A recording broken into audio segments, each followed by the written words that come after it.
a good way of setting this up would be to do a clip of somebody who I can't even bring myself to make the friend of show joke about, because he's such a grotesque little goblin. Matt Walsh. Can we see what Matt has to say about this? Obviously, if you do this, it is to begin with, it's not just this, but it is also to begin with a threat to an attack on religious liberty. That's where it ultimately leads. Because if you're codifying on a federal level that two men have a right to get married, it's a human right, a civil right, then that would mean by extension that, that a church that refuses to marry a gay couple is depriving them of their basic human civil rights. They may not be putting that language in the bill exactly because they want it to pass, but that's what it means. And that's how it will be used, no matter what the bill says. And I'll tell you this, any Republican who would sign on to a bill like this, I don't care if they have this weak, they've created this Trojan horse now where they're pretending that they're protecting religious liberty. Doesn't matter. Any Republican who would sign on to that should be exiled from the party. It won't happen because this is the direction the whole party is going, but that's what should happen. These are Republicans who are signing on to something that only 10 years ago would have been too radically far left for even the farthest left people in the Democrat Party. So, RM, thoughts? Well, I read a really good article about this in Jacobin that I learned a couple things from. One is that most Republicans approve of, I guess you could say, gay marriage, right? Mm-hmm. Yeah. So, and I watched this because there's an amazing clip of him on Joe Rogan too, because Joe Rogan loves his documentary. He's telling everybody about this guy's documentary. Then he had him on, and Joe Rogan just he pressed him a little bit on this. Like, what do you care? And it just totally fell apart. Yeah, we have that coming up, but yeah. So but on that first point, about the Republicans, the last thing Walsh said in that clip was that 10 years ago, even the furthest left members of the Democrat Party, this would have been too far for them. I don't know what the fuck he's talking about. 11 years ago, 60% of Americans said they support gay, marriage equality, for gay couples.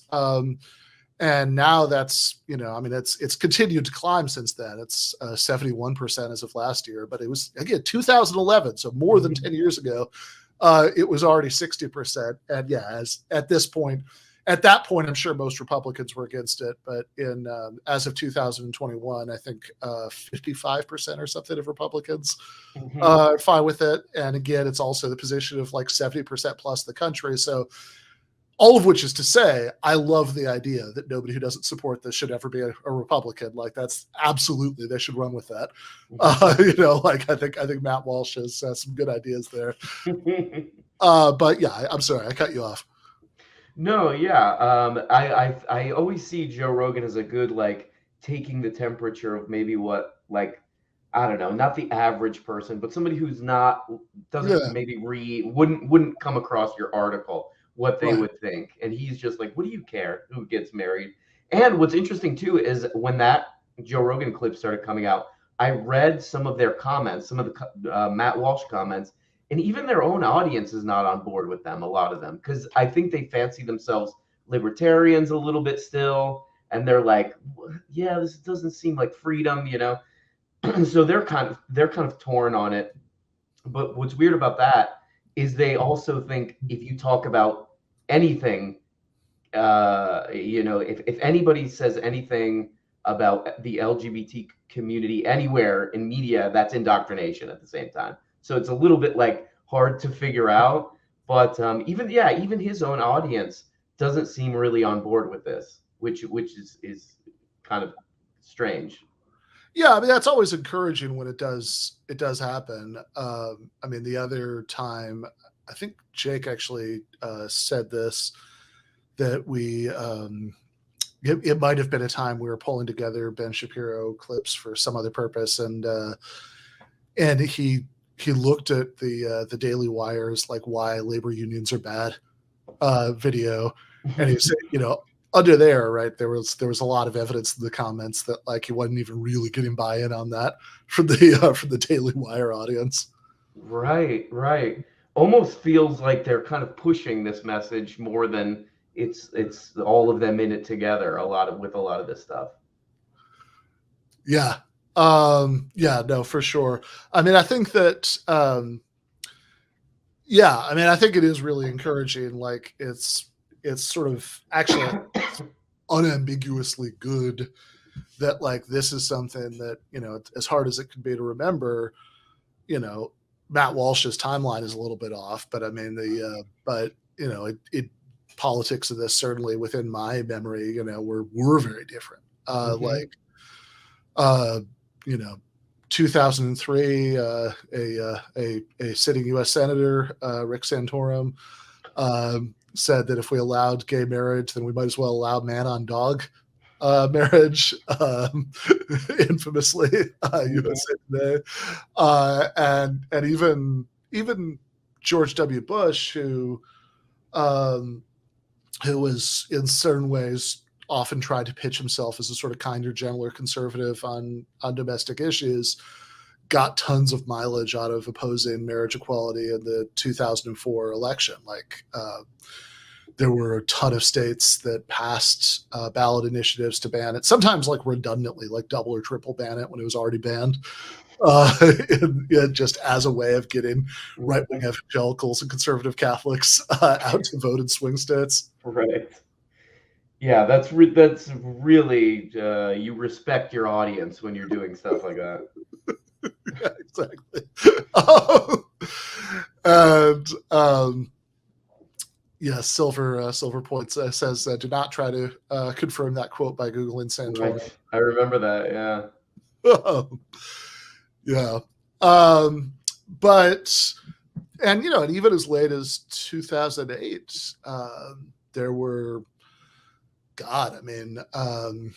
that's like both Barack Obama and Hillary Clinton were officially opposed to gay marriage when they were running for president in 2008. I forgot about that until I read your article. I was like, this Obama was not into this. I forgot all about that. It's wild. Yeah, and he would specifically say, like, as a Christian, I don't agree with that. And yeah, it was actually fun piece of historical trivia. It was like about 10 years ago. Again, going to Matt Walsh's timeline being a little odd, but it was about 10 years ago, and it was actually Sleepy Joe Biden who sort of pushed, at least I think Obama may have already been planning on evolving, but who kind of sped up the timeline. It's like and was in some interview or something. I don't remember exactly. It was like, gay marriage is fine. We can have that. And put Obama in this really awkward position, and like he kind of had to either like disagree with him publicly or else take the position before he would have otherwise been quite ready to take it. Oh, classic Brandon. Classic. I'd like Brandon. to think he just forgot he was supposed to be against it. I don't know if that's the case, but that's what it is. Behind closed doors, they probably did not really give a shit, right? Biden probably did at one point because he's like 120 years old, but sure, I'm sure that wasn't at the top of his priority list. And probably in 1995 when the idea was first presented to him, he was like, "Oh, gross." But then, like by 2000, what people do that? By 2012, there's no way that he gave a shit. Or 2008, there's no way. There's no way any of these people gave a shit in 2008. Well, I was gonna ask you guys, do you think these guys give a shit? Do you think Matt Walsh is actually like a bigot, or is this like a, just like the people who pay them like to hear this stuff? Well, what do you guys think? I don't know, Jake. You have any thoughts? No, I guess it's impossible to know. And I've steered pretty clear of Matt Walsh. But like, I don't know, if you saw him at a bar and he was saying this stuff, I would believe that he believes it. But that's 100% a vibes thing. He seems to kind of have like a fascist disposition, but that's just vibes. I don't know. Are you saying like he would be kind of doing the like culture war thing to smuggle in the economic argument kind of move that like a lot of the politicians are doing, or just for clout, or just for views? I don't know. Yeah, I'm wondering if it's like their audience likes to hear it, or some of their audience likes to hear it, or like the people who, you know, finance the Daily Wire in large part. I know they like to hear it. So yeah, you know, that's it. And it's interesting because we were discussing the fact that this part doesn't play so well with even his own audience versus like they are able to, you know, and we saw, you know, we're starting to see the terrifying results of them whipping up all of this like trans panic and you know and drag queen panic, but they're able to do that, and I've seen that spill over into people who are more normie, you know, like it's all about the kids, right? Like, oh my god, I don't want my kid to see a drag queen. Like it's really horrifying. I think at this point even I feel like there's very few normies who are like, oh no, what will happen to my straight son if gay people are allowed to get married? It's like so fucking removed. It's, I don't know. But yeah, it's hard. No, I think so. And also, I mean, I guess I would point out that something RM himself said a few minutes ago is that oftentimes it's the opposite, right? I mean, it's not like you can sell the economic agenda better by being against gay marriage. It's actually that even people who are on board with that are like, wait, what? Why? Like, what's your problem with that? That's fine. Like, you know, even though maybe some of the new culture war panics might even sort of create a little bit more of an opening for those politics, like saying like, yeah, we should overturn Obergefell, whatever. I don't know. I think it might be a little bit of an uphill battle on that one, actually. And my bias is usually towards thinking that people aren't grifters. I just think it's more, all else being equal, it feels more likely to me that they actually believe or convince themselves of the stuff that they're spouting. Like there are definitely exceptions, like you know, Dave Rubin, I absolutely believe is lying. Oh yeah. Like, you know, maybe he has contrary beliefs, maybe he just doesn't have beliefs, but I mean, I think that he believes in this stuff. It's paper thin, his whole thing. It's not convincing at all. His little routine. But yeah, I feel like he's barely trying. Like it's hard to watch his show even as like a joke because it's such a phone in with him, you know? Well, something that Anna Kasparian said on in our live show in LA is that she used to have, you know, she knew him when he worked at the Young Turks. Like it was really striking that, you know, so much of his conversation, like even if like, you know, he'd have her or her husband over for dinner or whatever, it's like so much of his conversation was about like what his salary was, whether it could be increased, you know, like that was, you know, that was just such a big topic for him. And again, it does seem very, very phoned in. The changes are so rapid. Like, you know, like he was doing the like, well, I'm actually just a real liberal. And, you know, then it's like 2 minutes later, he's a libertarian who's arguing with Joe Rogan about whether like it's we should abolish the post office. And then like 5 minutes after that, you know, he's like, I don't know, would you guys like it better if I was a social conservative now? Although I'm still gonna adopt a kid with my husband because like, come on. Well, if you're talking about salary, maybe he was just organizing the and I misunderstood that conversation. Maybe it was he was like a salt or something. Salt the Young Turk. I like it. But yeah, like Rubin, grifter.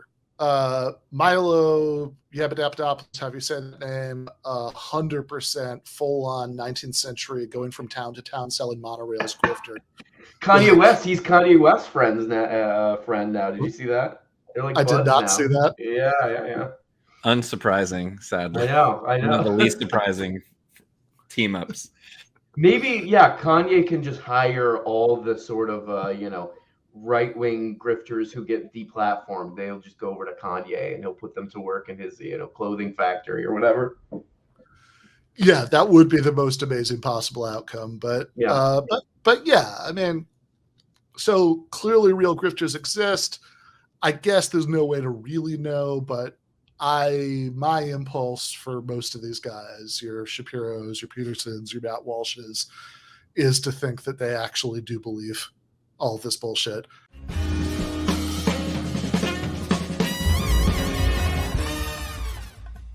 You have been watching free public content from Give Them an Argument. To access every single episode of the show, the main show on Monday nights, all of the streams, all of the debate breakdowns, all of the patron-exclusive postgames on Monday nights, all of the patron-exclusive bonus episodes every week, and much, much more, go to patreon.com/Ben Burgis. I cannot resist ending this with, don't be foolish.